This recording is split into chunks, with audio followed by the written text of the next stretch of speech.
tema que eu escolhi para falar hoje fala de mudança de morada. Eu olho para esta Assembleia e de certeza que quase todos muito recentemente mudaram de morada. Foi um pastor. Eu fui há um ano.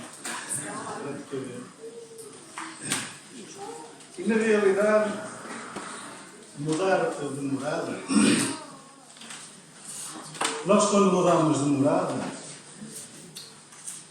ou é porque não nos sentimos bem na que estamos, ou porque já estamos tão fartos de ir para aquela morada que resolvemos ir para uma nova morada. E quando nós mudamos de morada é para irmos para uma morada que nos agrade mais, que seja melhor para nós.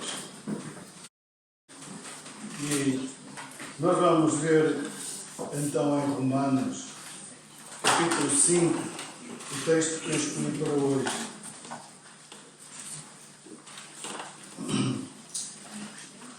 Romanos, este texto começa a falar em justificação pela fé.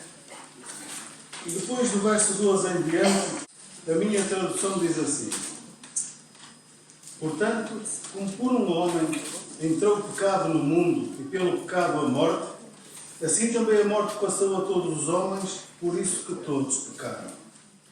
Porque até à lei estava o pecado no mundo, mas o pecado não é imputado não havendo lei.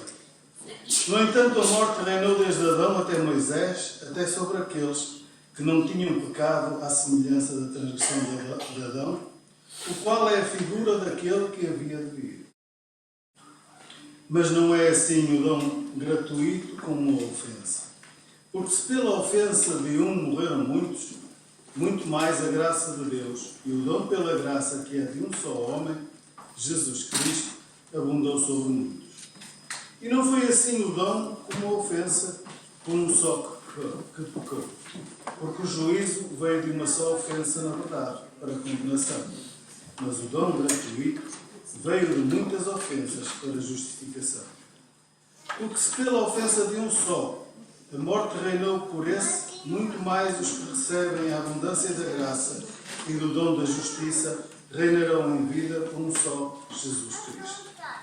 Portanto, como por causa de um homem o julgamento recaiu sobre todos os homens, também através do ato de um homem justo, o dom gratuito foi dado a todos os homens, resultando na justificação da vida. Porque pela desobediência de um só homem, muitos foram feitos pecadores. Assim, pela obediência de um, muitos serão feitos justos. Veio, porém, a lei para que a ofensa abundasse.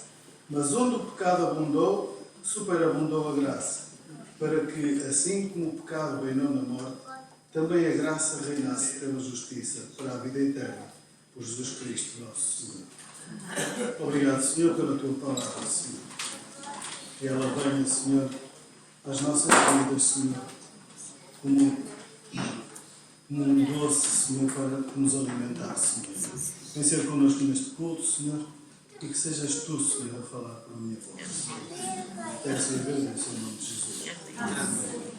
Meus irmãos, quando Deus nos declara justos pela nossa fé, a nossa justiça é garantida para sempre. E sobre isso já meditámos até ao versículo 11, que há umas semanas atrás, sobre a paz que temos assegurada com Deus. Uma posição de justificação que dura para sempre. Vimos até este versículo 11 sobre nos regozijarmos na esperança, a esperança no Novo Testamento, definida como uma segurança certa, firme como uma rocha, que Deus sempre cumpre as suas promessas até ao fim. Vimos também que esta é uma razão pela qual nos podemos regozijar durante momentos de sofrimento e de tribulação. Experiências que são normais para quem é crente. Todas estas coisas culminam no verso 11, com a certeza que Deus nos dá de que a nossa reconciliação com Ele dura para sempre. Agora, do versículo 12 até o final do capítulo 5, Paulo conta-nos sobre em que se baseia essa certeza. ele diz-nos porque podemos ter a certeza, porque podemos ter a certeza da nossa salvação, que a nossa salvação dura para sempre. E em poucas palavras nós podemos ter a certeza de que a nossa salvação dura para sempre, porque Jesus Cristo venceu todos os efeitos negativos do pecado de Adão. Isto é basicamente o que o nosso texto nos ensina esta manhã. Paulo diz que Jesus venceu todos os efeitos negativos do pecado de Adão no Jardim do Éden há milhares de anos atrás, conforme está lá em Gênesis capítulo 3. E, meus irmãos, seria um exagero dizer que o texto desta manhã nos dá uma visão panorâmica de toda a humanidade ao longo da história passada, presente e futuro. Mas os versículos 12 a 21 que acabamos de ler são como telas, nas quais Deus pinta a história de todas as pessoas. Pessoas de vários milhares de anos atrás, do presente, do futuro, de todas as etnias, de todas as nações, pessoas de todos os lugares. Os nossos irmãos brasileiros dizem que todo mundo é encontrado nesta passagem. E a razão para isso é porque neste texto que lemos, todo o mundo é representado apenas em dois homens: Adão ou Jesus Cristo. Ou seja, há dois homens, Adão e Jesus Cristo. E estes dois homens têm todos os seres humanos ligados a si. É como se estes dois homens fossem ganchos, onde todas as pessoas estão ali dependuradas. Toda e qualquer pessoa está ligada a um ou a outro. Quer seja membro de igreja, se tem conhecimento bíblico ou não, ou generosidade financeira, todos estão ligados a um ou a outro homem. E, meus irmãos, esta até é uma boa imagem para perguntarmos a nós mesmos a quem é que nós estamos ligados. Perguntarmos: eu estou pendurado em Adão ou estou pendurado em Cristo? Vamos pensando sobre isso enquanto lemos estes versículos e pensamos profundamente no Evangelho e qual será a nossa resposta. Para nos ajudar, primeiro vamos refletir, em primeiro lugar, sobre o mundo do pecado, que eu encontro nos versos 12 e 14. É frequente notarmos que vivemos num mundo caído. À nossa volta só ouvimos miséria. Referimos ao acontecimento bíblico conhecido como a queda, de que nos fala o capítulo 3 de Gênesis. E nós conhecemos bem a história. Os irmãos lembram-se bem como é que foi a história. Satanás tentou Eva para que ela se apossasse do fruto da árvore do conhecimento do bem e do mal. E Eva cedeu à tentação. Mas a última instância é Adão que é responsabilizado, porque Deus o criou primeiro como líder espiritual do seu lar. É por isso que em Gênesis 3 vemos Deus a procurar por Adão e por isso nos referimos a esse primeiro pecado como o pecado de Adão. Assim Paulo começa por dizer no verso 12: portanto, como por um homem entrou o pecado no mundo e pelo pecado a morte, assim também a morte passou a todos os homens e por isso todos pecaram. E Paulo abre aqui como que um parênteses. E depois desta afirmação inicial ele para aqui porque sente a necessidade de falar sobre a lei com relação ao pecado de Adão. Se nós vermos o verso 18, se notarmos o verso 18, veremos que aqui está a continuação do verso 12. Por isso todos pecaram, e depois no 18 diz: portanto, como por causa de um homem o julgamento recaiu sobre todos os homens, também através do ato de um homem justo por dom gratuito foi dado a todos os homens, resultando na justificação da vida. Era com isto que Paulo deveria ter dado continuidade ao versículo 12. Mas ele sentiu necessidade de, por um instante, ir noutra direção, dar uma outra explicação. Então veja, a primeira parte do verso 12 faz uma afirmação muito concisa sobre a entrada do pecado neste mundo. Por um homem entrou o pecado no mundo, e pelo pecado a morte. Assim também a morte passou a todos os homens, por isso que todos pecaram. Lembrem-se, meus irmãos, que estamos a pensar nestes dois homens, Adão e Cristo. Então, através de Adão, o primeiro homem, o pecado entrou no mundo. E a morte através do pecado. E é por causa disso que vivemos num mundo caído. Portanto, o pecado de Adão trouxe o pecado para o mundo e é por isso também que nós temos a morte neste mundo. A morte, tanto espiritual como a morte física, veio através do pecado. A morte foi o castigo para o pecado de Adão, porque Deus tinha-lhe dito no jardim: se comeres da árvore do conhecimento do bem e do mal, certamente morrerás. E Adão e Eva duvidaram do que Deus lhes disse e comeram desse fruto. E o resultado é a morte espiritual e física. A seguir, na parte final do verso 12, Paulo diz: assim também a morte passou a todos os homens, por isso que todos pecaram. Paulo está a ensinar que toda a humanidade leva a culpa pelo pecado de Adão.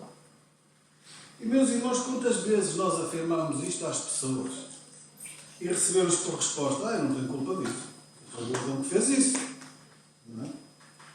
Não tenho culpa do que Adão fez, por isso a responsabilidade é dele. Quantas vezes nós recebemos isto quando falamos de Jesus?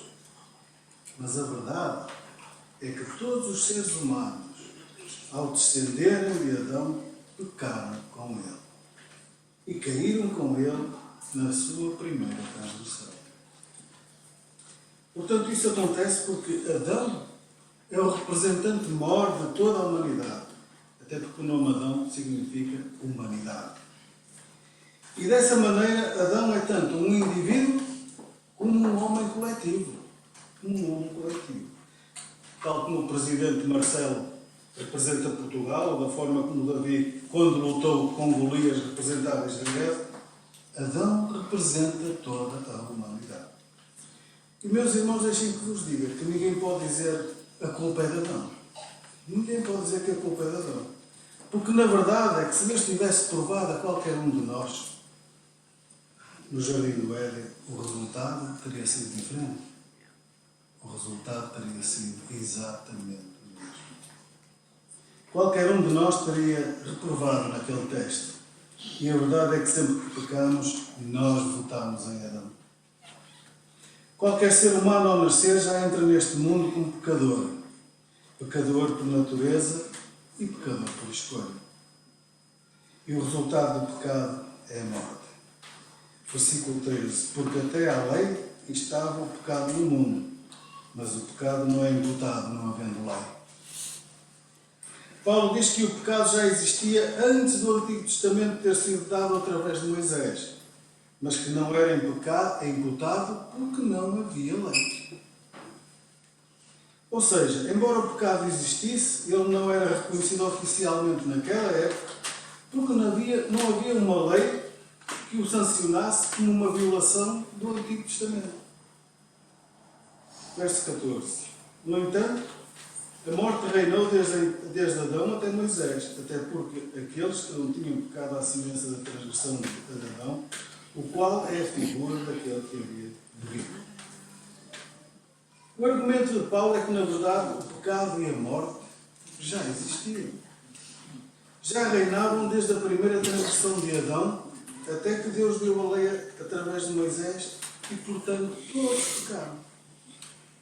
Ainda que não fosse o mesmo tipo de transgressão que Adão cometeu, todos são culpados pelo pecado e Adão é um modelo daquele que havia de vir. Portanto, assim como Adão é um representante da humanidade, também Cristo é o representante da humanidade. Só que Adão representa a velha humanidade. Mas Cristo representa a nova humanidade. Porém, o pecado de Adão significa que toda a humanidade está condenada nele. O pecado de Adão significa que toda a humanidade está condenada nele, resultando em morte eterna. Mas a justiça de Cristo significa que uma nova humanidade pode ser justificada nele, resultando em vida eterna. O Paulo diz em 1 Coríntios 15, 22, porque assim como todos morrem em Adão, assim também todos serão vivificados em Cristo. E Paulo vai desenvolver isto mais completamente ao levar-nos do mundo do pecado para a obra do nosso Salvador. Está nos versos 15 a 19. Eu vou ler até o verso 17. Mas não é assim o dom gratuito como a ofensa. Porque se pela ofensa de um morreram muitos, muito mais a graça de Deus e o dom pela graça que é de um só homem, Jesus Cristo, abundou sobre muitos. E não foi assim o dom como a ofensa, porque um só que pecou. Porque o juízo veio de uma só ofensa. Na verdade, para condenação. Mas o dom gratuito veio de muitas ofensas para a justificação. Porque se pela ofensa de um só a morte reinou por esse, muito mais os que recebem a abundância da graça e do dom da justiça reinarão em vida por um só, Jesus Cristo. Os irmãos percebem como Paulo contrasta estes dois homens aqui? E Paulo está, na verdade, a dizer que Jesus Cristo restaurou muito mais do que aquilo que havia sido perdido por meio de Adão. E que isso não é dado de uma forma automática. Mas, como diz o verso 17, aos que recebem a abundância da graça e o dom da justiça em Jesus Cristo. Não é dado a qualquer um. É dado aos que recebem a abundância da graça e o dom da justiça em Cristo Jesus. Notem no verso 15, o dom gratuito, no verso 15. É um dom que deve ser recebido. E o verso 17 diz, muito mais os que recebem a abundância da graça e o dom da justiça reinarão em vida. Portanto, meus irmãos e amigos aqui presentes, é necessário receber Jesus como Salvador. E se o recebemos, então podemos estar certos de que Jesus fez tudo o que é necessário para superar todos os efeitos negativos do pecado de Adão. Diz o verso 18: pois assim como por uma só ofensa veio o juízo sobre todos os homens para condenação, assim também por um só ato de justiça veio a graça sobre todos os homens para justificação da vida. Porque, como pela desobediência de um só homem, muitos foram feitos pecadores, assim pela obediência de um, muitos serão feitos justos. Podemos dizer, meus irmãos, que Cristo veio como uma espécie de Adão ao contrário. Jesus é um novo representante que, através da sua obra na cruz, nos restaura para um estado ainda maior do que o que Adão desfrutava antes da queda. Cristo foi obediente em vida e na morte. Em vida, Cristo obedeceu perfeitamente à lei, obedecendo a todos os seus mandamentos. Na morte, pela sua própria vontade. Ele entregou a sua vida por nós, morrendo como nosso substituto e levando sobre si os nossos pecados para que nós recebêssemos o crédito por tudo o que Ele fez. Portanto, em Cristo, nós somos justificados, somos declarados justos. Se colocarmos a nossa fé em Cristo, Deus vê-nos para sempre em Cristo, a justiça do seu Filho, imputada ou atribuída a nós. Podemos comparar, meus irmãos, por exemplo, com o açúcar. Os irmãos já têm adoçado o café. Colocamos o açúcar no café e dissolvemos o açúcar no café. E depois onde é que está o açúcar? Nunca mais se pode ver o açúcar. Então para onde foi o açúcar? Bom, o açúcar está lá no café. Se colocarmos aquele café noutra chávena, onde é que está agora o açúcar? Está no café noutra chávena. É lógico que está noutra chávena, mas ainda está no café. E se colocarmos o café em qualquer outro recipiente, onde está o açúcar agora? Claro que está naquele café do outro recipiente. E mesmo que se derrame o café no chão, o açúcar continua lá, agarrado ao café. Onde quer que aquele café esteja, aquele açúcar vai estar sempre ligado a ele intrinsecamente, aquele café. Não pode ser separado. É isto, meus irmãos, que significa estar em Cristo. Estar em Cristo. Estamos agarrados a Ele. Não nos podemos separar dele. Nós, antes estávamos, nós todos, antes estávamos agarrados a quem? A Adão.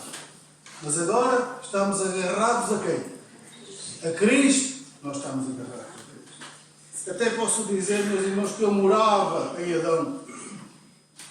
Então desfrutamos de uma nova residência. Uma salvação que dura para sempre. Deixámos de morar com Adão e vamos morar com Cristo. E Ele disse que ia construir uma casa para nós. Se eu for, é porque eu vá para vos construir uma morada. Como sabemos todos juntos. Por isso precisamos de mudar a nossa velha residência para uma nova residência em Cristo. Para terminar, vamos agora pensar a fundo, meus irmãos, sobre a maravilha da salvação, que está nos versos 20 e 21. Veio, porém, a lei para que a ofensa abundasse, mas onde o pecado abundou, superabundou a graça. Então, meus irmãos, o que Paulo está aqui a ensinar é que a lei do Antigo Testamento foi dada para quê? Para que o pecado se destacasse e tivéssemos consciência disso, porque as pessoas naquela altura não tinham consciência do pecado. Não sabiam que fizeram mal, que erraram o quê, mas não sabiam que estavam a pecar contra Deus. E, consequentemente, a nossa necessidade de um Salvador. A verdade é que o pecado já estava no mundo, mas quando a lei veio através de Moisés, o pecado então aí ficou mais evidente. É como quando nos dizem para não fazermos determinada coisa, e o que fazemos queremos fazer exatamente aquilo que nos foi dito para não fazermos. É o que Paulo dizia. Maldito homem eu sou. Aquilo que eu quero fazer não faço. Por aquilo que o que eu quero fazer, não faço. Só faço o que é mau. Paulo diz, mas onde abundou o pecado, superabundou a graça. Mas, irmãos, não importa o tamanho do nosso pecado. O pecado não tem tamanho. Para Deus, pecado é pecado. Não importa, meus irmãos, quanto pecamos no passado, no presente, ou iremos pecar no futuro. Nós estamos em Cristo. Estamos ligados a Cristo. Então a graça de Deus abunda ainda mais em nós. Se estamos em Cristo, temos a certeza de que Jesus Cristo venceu por completo os efeitos da queda, e essa, meus irmãos, é a maravilha da salvação. Verso 21, para que assim como o pecado reinou na morte, também a graça reinasse pela justiça para a vida eterna por Jesus Cristo nosso Senhor. Então, meus irmãos, a nossa segurança está garantida. Previamente, o pecado reinou na morte. E se nós permanecermos em Adão, e se não mudarmos a nossa morada, então ainda permanecemos sob o domínio do pecado e da morte. Mas se mudarmos a nossa morada, se recebermos o dom gratuito da graça de Deus, então a graça vai reinar através da justiça para a vida eterna, através de Jesus Cristo, nosso Senhor. Para concluir, meus irmãos, hoje estamos em Cristo. Mas devemos recordar que de antes, onde é que nós estávamos? Estávamos em Adão. Juntamente com toda a humanidade. Por isso não devemos menosprezar aqueles que ainda estão em Adão.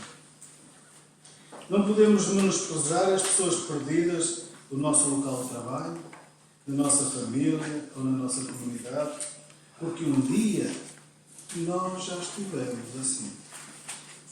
Nós estávamos perdidos, unidos a toda a humanidade, ligados a Adão. Um dia já estivemos unidos a Adão, pendurados em Adão e a caminho da morte certa, separação eterna de Deus num lugar chamado inferno. Mas agora estamos ligados a Cristo. E Deus confia-nos uma grande missão. De desligarmos todos os que estão ligados a Adão e ligá-los a Cristo. Este é o nosso grande propósito da vida, através da qual glorificamos a Deus, levando a outros a mudarem radicalmente de morada. O que nos motiva, meus irmãos, é a graça. A graça. A misericórdia imerecida de Deus para pecadores que mereciam o julgamento. Vivamos a vida, meus irmãos, como um glorioso cartão de agradecimento a Deus pela sua graça. Eu no início pedi para que os irmãos pensassem se estão ligados a Adão ou se estão ligados a Cristo. Em relação a estar em Adão, nada podemos fazer, mas podemos fazer algo em relação a permanecer em Adão. Pela graça de Deus, hoje mesmo nós podemos mudar radicalmente o nosso endereço de em Adão para em Cristo Jesus. O Senhor, meus irmãos, abençoe. Venha abençoar as nossas vidas. Obrigado pela vossa atenção.